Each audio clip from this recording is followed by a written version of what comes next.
नेतृत्व में स्वाधीनता संग्राम होता है। आज देश स्वाधीनतार प्राय 78 वर्ष पर आम देखुचु देश को जगह ठिया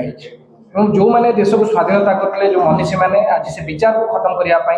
वर्तमान समग्र देश जो नरेंद्र मोदी नेतृत्व में भारतीय जनता पार्टी सरकार चली वर्तमान विभिन्न जगह गणतंत्र हत्या आरंभ करके आम राष्ट्रीय ऐतिह्य साबरमती आश्रम ठार आरंभ करके सेवाग्राम आश्रम ठार आरंभ करके तमाम जगह बर्तमान बुलडोजरिंग चली जहाँफल कि आम ऐतिह्य को पाद तले बुलडोजर तले तापी दि जाऊँगी। तेणु यही अवसर में आसंता अक्टोबर 2 गांधी जयंती नवेम्बर 24 संविधान दिवस पर्यंत प्राय 1000 किलोमीटर पदयात्रा अनुष्ठित होगा जाऊँगी जो कि आपण जानते बनारस जोटा नरेंद्र मोदी निर्वाचन मंडल गोटे ऐतिहासिक कथा हूँ लोकनायक जयप्रकाश नारायण मनमोहन चौधरी तमाम जो संघर्ष बल देश स्वाधीनता होता सर्वोदय साधना केन्द्र से गत 3 वर्ष तले बुलडोजरिंग करागला से स्थान आरंभ हो पदयात्रा जोटा कि तमाम देशर विभिन्न नेतृवृंद जो मैंने गांधी विचार विश्वास करते विभिन्न राजनीतिक दल समस्ते सहयोग कर गोटे तमाम पदयात्रा अनुष्ठित होगा जाऊँगी दिल्ली में नवेम्बर 26 आज संविधान दिवस शेष हो कारण आज भारत वर्षर संविधान गणतंत्र विपद में पड़ी देश जो रास्ता जावा कथा संविधान रास्ता जाऊना गांधीजी से परिकल्पित शेष धारित मनुष्यर कथा जो कथा गांधी तारक मंत्र कहते से कथा आरंभ कर संविधान कथा पर्यंत आम 1000 दिन पदयात्रा हम आप सांबादिक सम्मेलन जरिया अनुरोध करी बर्तमान ये उपस्थित अच्छा उत्कल सर्वोदय मंडल सभापति मीर प्रताप दास एवं सर्वोदय आंदोलन समितिर जो राष्ट्रीय संयोजक और तमाम आंदोलन सहित जड़ित डॉक्टर विश्वजित नेतृत्व में ओडिशा समग्र देश साथी मैंने जॉइन कर आह्वान करी जो मैंने भारतीय जनता पार्टी विरुद्ध में फासिबाद शक्ति विरुद्ध में लड़ई कर आंदोलन कर जेल को न जाए न डरुंच से पदयात्रा सामिल हूँ खाली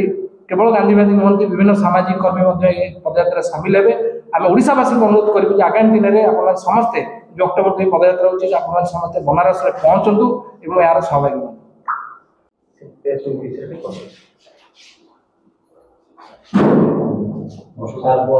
भारत वर्ष गोटे गणतांत्रिक देश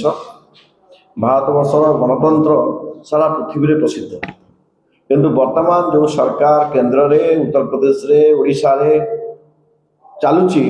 से माने गणतंत्र को लोप कर सारी एक कथा स्पष्ट प्रमाणित होर कारण हूँ ये देश को स्वाधीन करते महात्मा गांधी सब अनुष्ठान सब थिला ताको सब नष्ट करने भारत सरकार उत्तर प्रदेश सरकार रेल विभाग भारत सरकार रेल विभाग माने मिलित भाव में प्रयास चली गांधीजी साबरमती आश्रम को ध्वंस कर दि जाइए गांधीजी गुजरात विद्यापीठ जहाँ निजे गांधी प्रतिष्ठा करते अदानी भाया गोटे कंपानी को बिक्री कर दी भारत सरकार और गुजरात सरकार द्वारा से भाव में सर्वोदय आंदोलन जो मूल पीठ थिला सर्वोदय साधना केन्द्र वाराणसी जोटा प्रधानमंत्री मोदी निर्वाचन मंडल रे ताकू बुलडोजर लगे भांगी दि जाइए अंबानी बोली गोटे कंपानी को टेकी देवाई कि सब प्रकार व्यवस्था कर तेणु यही भाव में गोटे अगणतांत्रिक भाव में गोटे एकछत्रवादी ढंग से गांधी विचार संगठन मान को खत्म करने भारत सरकार रेल विभाग उत्तर प्रदेश सरकार जो षड्यंत्र ता विरुद्ध में आगामी अक्टोबर 2 गांधी जयंती आंबेडकर जयंती नवेम्बर 26 पर्यंत 1000 किलोमीटर व्यापी एक पदयात्रा वाराणसी दिल्ली पर्यंत जीव वाराणसी राजघाट ठारू दिल्ली राजघाट गांधी समाधि पर्यंत चलो ए हजार हजार लोक सामिल हे ओडिशा उत्कल सर्वोदय मंडल सभापति मीर प्रताप दास नेतृत्व में प्रदेश शताधिक गांधीवादी सर्वोदय कर्मी सामाजिक कर्मी मान सामिल हे एवं भारत वर्षर गणतंत्र को संविधान को भारत वर्षर गांधी विचार संगठन मान को बचाई गांधी विचार संगठन मान दृढ़ प्रतिश्रुतिबद्ध। अक्टोबर 2 तारीख राजघाट ठारू सर्वसेवा संघ तरफ पदयात्रा सत्याग्रह दिल्ली राजघाट पर्यंत आम आयोजित करने जाऊँ ये जो सत्याग्रह होची ये गत 11 वर्ष धरी जो अत्याचार चली 11 वर्ष धरी जो लोकंर मौलिक अधिकार को उच्छेद करा जाउची ता विरुद्ध में सत्याग्रह गत 5 वर्ष मध्य गांधीजी विभिन्न अनुष्ठान को जाशुणी उद्देश्यमूलक भाव में पुंजीवाद को अग्राधिकार देवाई ये सब आयोजन चली तेणु आम जो सत्याग्रह करुचु ओडिशा शताधिक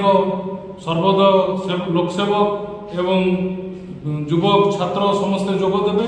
पदयात्रा 1000 किलोमीटर व्यापी चलो। समग्र देश जान जे ये जो तानाशाही चली जो अगणतांत्रिक कार्य चली जो संविधान विरुद्ध जो अभियान चली ये जो मनु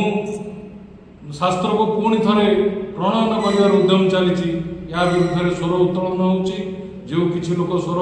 उत्तोलन करेंगे समग्र भारत को प्रभावित कर निश्चित रूप से आगामी दिन में ये जो एकछत्रवाद शासनर छद्मवेश एकछत्रवाद चली तार निश्चित रूप से विलोप हम आमको ये जो निश्चित रूप से आम सत्याग्रह सफल हम। एपाई आम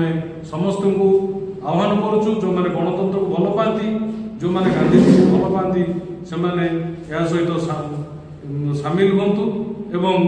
आमर कार्य को सफल करूँ। गणतंत्र बंची रहू, संविधान बंची रहू, महात्मा गांधी आदर्श चिरकाल बंची रहू। आज जो प्रेस मीट डकाई हाँ प्रेस मीट विषय मोदी सरकार आसवा पर धारावाहिक भाव में सब गांधी संगठन गुड़िक भांगा योजन अच्छा। प्रथम आखि पड़ा साबरमती आश्रम, तापर गुजरात विद्यापीठ, तापर बनारस रे जो गांधी विद्यापीठ थिला ताकू मध्य बुलडोजर लगे 2 वर्ष तले उत्तर प्रदेश एवं केंद्र सरकार रेलवे विभाग से धूलिसात कर देइछथि एवं तार जो लाइब्रेरी थिला हजार हजार बही ताकू मध्य अलिया गदारे फिंगी देइछथि। मोदी सरकार एवं बीजेपी सरकार प्रथम लक्ष्य होची गांधी विचार को खत्म करिवो। तारी विरुद्ध रे लगातार भाव में आंदोलन चली एवं एबे गांधी को जन्मदिन अक्टोबर 2 तारिख रु राजघाट दिल्ली 1000 किलोमीटर गोटे पदयात्रा सत्याग्रही मान अहिंसा उपाय करेंगे एवं साधारण जनता को जन देवा चाहते ये सरकार किपरि लगातार भाव में गांधी विचार एवं गांधी संस्था गुड़ी को नष्ट करने बसुची। ओडिशार सर्वोदय मंडलर मुख्य सभापति श्री मिहिर प्रताप दास नेतृत्व में प्रथम दफारे शताधिक कर्मी गांधीवादी युवक युवती से माने पदयात्रा जोगदेवे एवं आम आशा करुचु जे साधारण लोक यही आंदोलन को किपरि भाव में मोदी सरकार गांधी विचारधारा खत्म करुच्ची हृदयंगम करेंगे एवं यही यात्रा संविधान दिवस नवेम्बर 26 रे दिल्ली रे राजघाट रे परिसमाप्ति घटिबो। आज जो सांबादिक सम्मेलन होची आपण मानकु जणाया जे सारा भारत वर्ष जो गांधीवाद हत्या करा जाउची ता विरुद्ध रे जनजागरण सृष्टि करा पदयात्रा।